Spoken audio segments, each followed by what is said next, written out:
Hey guys, good morning. আমি এত সকালে মানে সেই ছোটোবেলায় উঠেছি, তারপর আমি কখনো এত সকাল উঠিনি। তো আমার ভাইপোর আবদার ছিল যে পিসি আমাকে স্কুল নিয়ে যেতে হবে, তাই আমি ভাইপোর আবদার মেটাতে আমি ওকে নিয়ে স্কুল যাচ্ছিলাম। তো আমার দাদা বললো তাড়াতাড়ি ঝটপট রেডি হয়ে যা। তো আমি তার মানে রেডি হতেই চাইছিলাম না, কারণ এই যে এত সুন্দর দৃশ্য মানে চোখ আড়াল হতেই চাইছে না। যাই হোক, তারপর আমি আবার রেডি হয়ে গেলাম আর দাদার সাথে বেরিয়ে পড়লাম। তো আমি আমি বাইকে দেখছি এই সূর্য ওঠাটা, উফ সেরাই লাগছিল। মানে কত কতদিন পর আমি এটা দেখছি। তো এত সুন্দর ভিউ দেখতে দেখতে আমাকে আমার দাদা বলল যে বাবুকে একটু ক্লাসে দিয়ে আসতে, তাই আমি ওকে ক্লাসে দিতে গেলাম।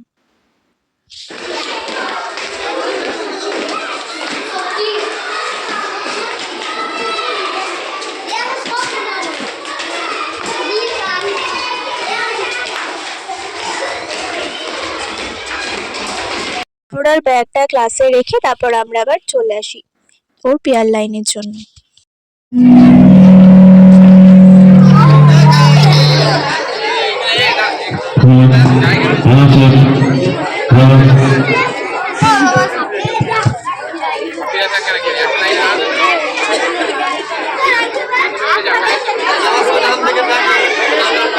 তো এখানে স্যারেরা ওদেরকে ডিসিপ্লিন মেনটেন করতে বলছিল, কারণ ওরা তো বাচ্চা, বড়রা ডিসিপ্লিন মেনটেন করতে পারে না, তো ওরা কিভাবে ডিসিপ্লিন মেনটেন করবে, তাই না?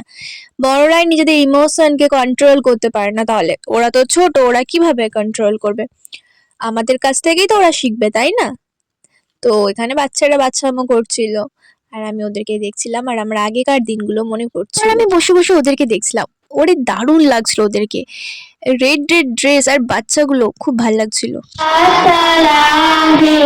তুমি শ্রেষ্ঠ, তোমার হৃদয়ে বাণী লিখব আমরা সদা সর্বদা করে। চলো জি কেমন আছে আর যেটা আজকের জন্য দিয়েছিলাম।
স্কুলের মধ্যে মনে হলো এই যেন অন্য এক জগতে এসে পড়েছি। সেই আমাদের ছোটবেলার কথা মনে পড়ে গেল। আমরাও এই রকম ছোট ছিলাম, এইভাবেই এসে পড়াশোনা করতাম। সেই ছোট্ট সানার সেই অতীতের কথাটার মনে পড়ছিল। স্যার ম্যাডামরা একটা মানুষ তৈরি করার স্তম্ভ বা খুঁটি। বিখ্যাত কমরেড লেনিন বলেছেন, শিক্ষা আনে চেতনা, চেতনা আনে বিপ্লব। স্কুলটা হলো একটা মানুষ তৈরি করার কারখানা। এখান থেকেই অনেকে টিচার হয়, অনেকে ডক্টর, অনেকে ইঞ্জিনিয়ার হয়, আরো ইত্যাদি ইত্যাদি। আর অনেকেই মানে স্কুল গিয়েও মানুষ হতে পারে না। অনেক ভালো স্টুডেন্টরাও কিন্তু কিছু করতে পারে না জীবনে। তো একটা কথাই বলবো, শিক্ষা থাকলে হয় না, অনেকটা দীক্ষা থাকতে হয়। পরিবেশ মানুষকে অনেক কিছু শিক্ষা দেয়, পরিবেশ আর সহবাস আর সৎ গ্রন্থপাঠ। কেউ অনেক ভালো স্টুডেন্ট কিন্তু সে একটা মানুষকে সম্মান দিতে জানে না, একটা মেয়েকে মানে সে অসম্মান করে, তাহলে তার কখনো স্কুল যাওয়া বা ভালো স্টুডেন্ট হওয়া মানায় না। যে মানুষকে সম্মান করে না, যে মা তুলনীয়, বোন তুলনীয়, বাবা তুলনীয়, এসব কাউকে সম্মান করে না, তারা কখনোই মানুষ হতে পারে না। তো আমি স্কুল থেকে চলে এসেছি, আর এরপর আমি চান করে ছাদেতে চুল শুকাতে গেছিলাম। তো আমি চান করে খেয়ে অনেকক্ষণ আগেই আমি খেয়ে শুয়ে পড়েছিলাম, এতই ক্লান্ত হয়ে গেছিলাম। তারপর আমি চান করে নিলাম।